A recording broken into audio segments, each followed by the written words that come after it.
से हैं आप लोग। आशा करता हूं कि आप लोग ठीक होंगे। आज आप लोगों के सामने मैं राष्ट्रीय महिला आयोग अधिनियम 1990 का जो मैं बताऊंगा इसके बारे में। तो भारत गणराज्य के 21वें वर्ष में संसद द्वारा निम्नलिखित रूप में यह अधिनियमित हो। संक्षिप्त नाम और विस्तार प्रारंभ। पहला पॉइंट देखेंगे, इस अधिनियम का संक्षिप्त नाम राष्ट्रीय महिला आयोग अधिनियम 1990 है। इसका विस्तार जम्मू कश्मीर राज्य के सिवाय संपूर्ण भारत पर है। यह उस तारीख को प्रवृत्त होगा केंद्रीय सरकार राज्य सरकार में राजपत्र में अधिसूचना द्वारा नियत करे। परिभाषा, इस अधिनियम में जब तक कि संदर्भ में अन्याय अपेक्षित न हो, आयोग में धारा 3 के अधीन गठित राष्ट्रीय महिला आयोग अभिप्रेत है। सदस्य से आयोग का सदस्य अभिप्रेत है। इसके अंतर्गत सदस्य सचिव भी है। विहित में इस अधिनियम के अधीन बनाए गए नियमों द्वारा विहित अभिप्रेत है। अब हम इसका जो पहला पार्ट था दूसरा देखेंगे, राष्ट्रीय महिला आयोग। राष्ट्रीय महिला आयोग का गठन केंद्रीय सरकार राष्ट्रीय महिला आयोग के नाम से एक निकाय का गठन करेगी जो अधिनियम के अधीन जो प्रदत्त शक्तियों का प्रयोग और संबंधित कृत्यों का पालन करेगा। यह आयोग निम्नलिखित से मिलकर बनेगा। केंद्रीय सरकार द्वारा नियमित एक अध्यक्ष महिलाओं के हित में समर्पित हो। केंद्रीय सरकार द्वारा ऐसे योग्य सत्यनिष्ठ और प्रतिष्ठित व्यक्तियों के नामनिर्देशित 5 सदस्य जिन्हें विधि या विधान, व्यवसाय, संघ, आंदोलन, महिलाओं की नियोजन संभावनाओं की वृद्धि के लिए समर्पित उद्योग या संगठन के प्रबंध, स्वैच्छिक महिला संगठन जिसके अंतर्गत महिला कार्यकर्ता भी हैं, प्रशासन, आर्थिक विकास, स्वास्थ्य, शिक्षा या सामाजिक कल्याण का अनुभव। परंतु उसमें अनुसूचित जाति और अनुसूचित जनजाति के व्यक्तियों में से प्रत्येक का कम से कम एक सदस्य होगा। केंद्रीय सरकार का नाम जैसे एक सदस्य सचिव हो। प्रबंध, संगठनात्मक, संरचना या सामाजिक आंदोलन के विषय में विशेषज्ञ है या नहीं।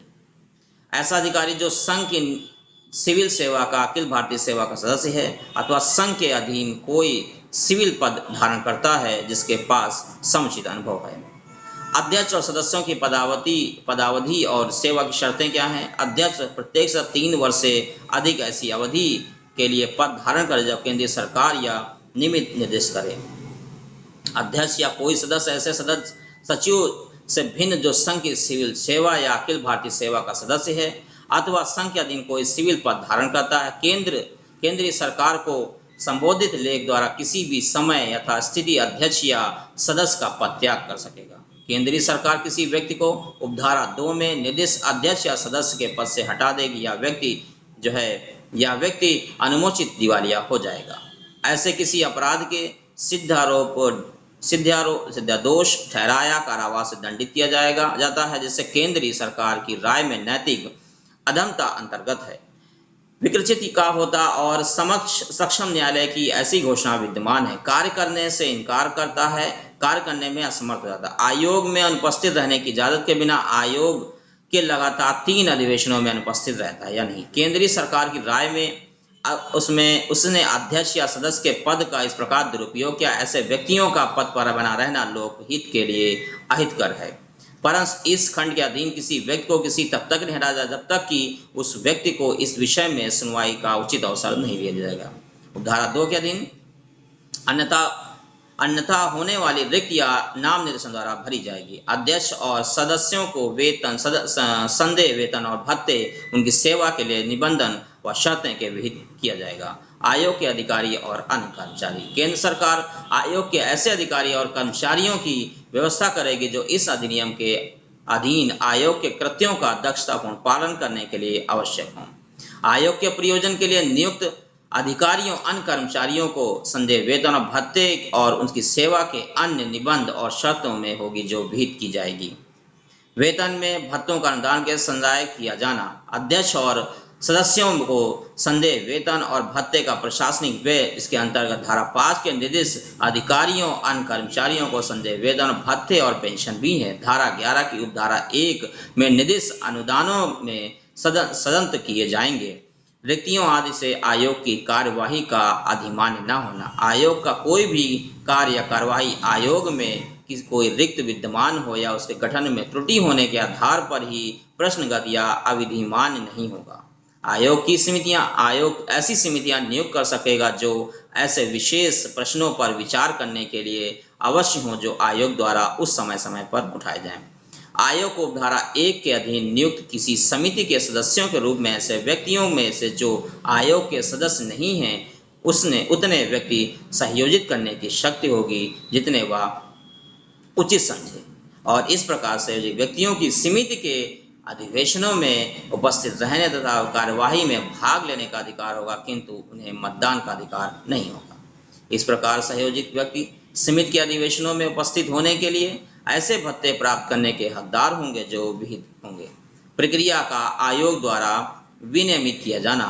आयोग या उसकी समिति का अधिवेशन जब भी आवश्यक हो किया जाएगा, वह ऐसे समय और स्थान पर किया जाएगा जो अध्यक्ष ठीक समझे। आयोग अपनी प्रक्रिया, अपनी समितियों की प्रक्रिया स्वयं विनियमित करेगा। आयोग के सभी आदेश और विनिश्चय सदस्य सचिव द्वारा इस निमित्त सदस्य सचिव द्वारा सम्यक रूप से प्राधिकार आयोग के किसी अन्य अधिकारी द्वारा अधिप्रमाणित किए जाएंगे। तीसरा पॉइंट देखेंगे, आयोग के कृत्य। आयोग निम्नलिखित सभी किन्हीं कृत्यों का पालन करेगा। महिला के लिए संविधान और अन्य विधियों के अधीन बंधित रक्षोपायों के संबंधित विषयों का अन्वेषण परीक्षा पालन करना।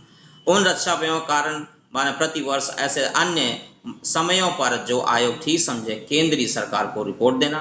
ऐसी रिपोर्टों में महिलाओं की दशा सुधारने के लिए संघ या किसी राज्य द्वारा रक्षोपायों के क्रियान्वयन की सिफारिशें करना। संविधान और विविध महिलाओं को प्रभावित करने वाले विद्यमान उपबंधों का समय समय पर पुनर्विवेचन करना और उनके संशोधनों की सिफारिश करना, जिससे कि ऐसे विधानों में किसी कभी अपर्याप्त या त्रुटियों को दूर करने के लिए औपचारिक विधि उपायों का सुझाव दिया जा सके। संविधान तथा अन्य विधियों उपबंधों के महिलाओं से संबंधित अतिक्रमण के मामलों को समुचित प्राधिकारियों के समक्ष उठाना।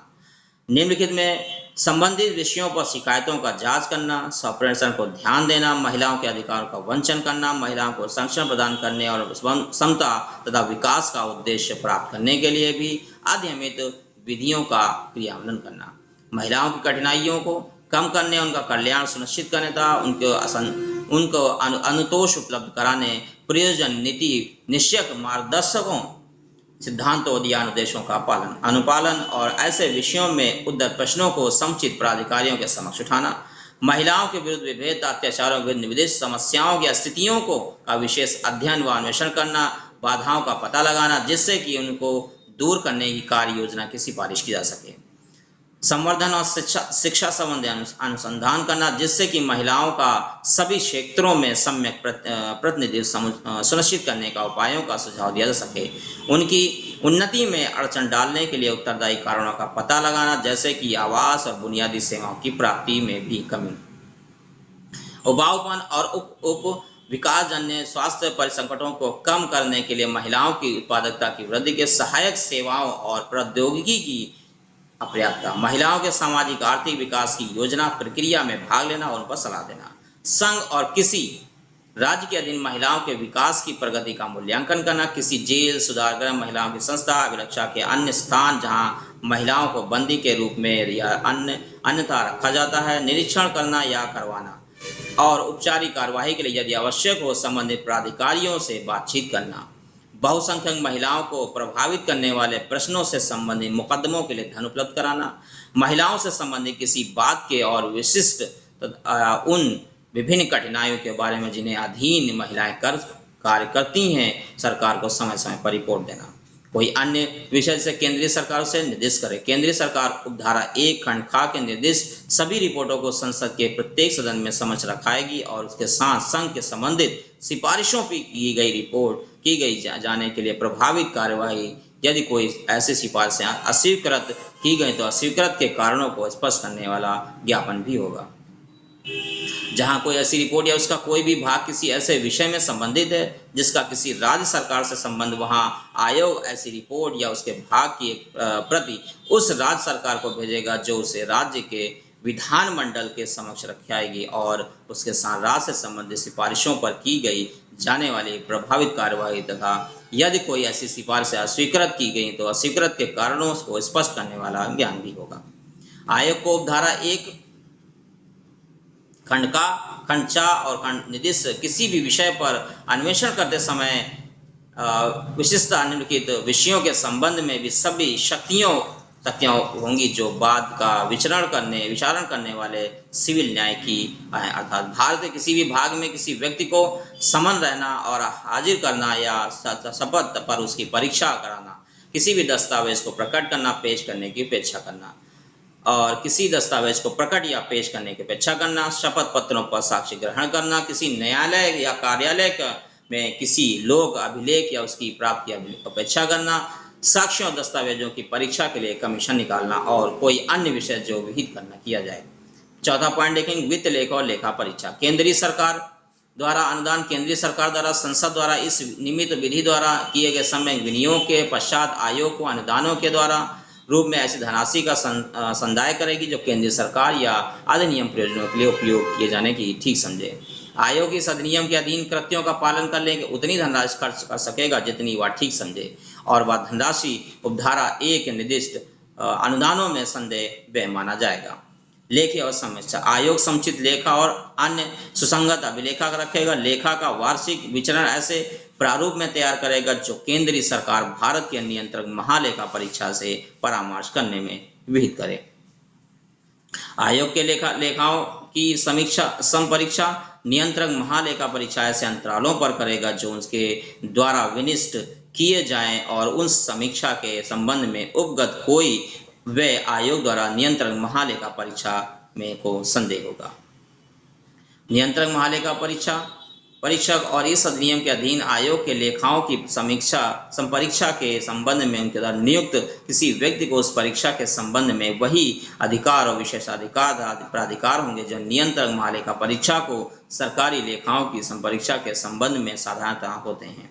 उसे विस्तृत बहिया लेखा संबंधी वाउचर और अन्य दस्तावेज और कागज पत्र पेश किए जाने की मांग करने और आयोग के किसी भी कार्यालय का निरीक्षण करने का अधिकार होगा।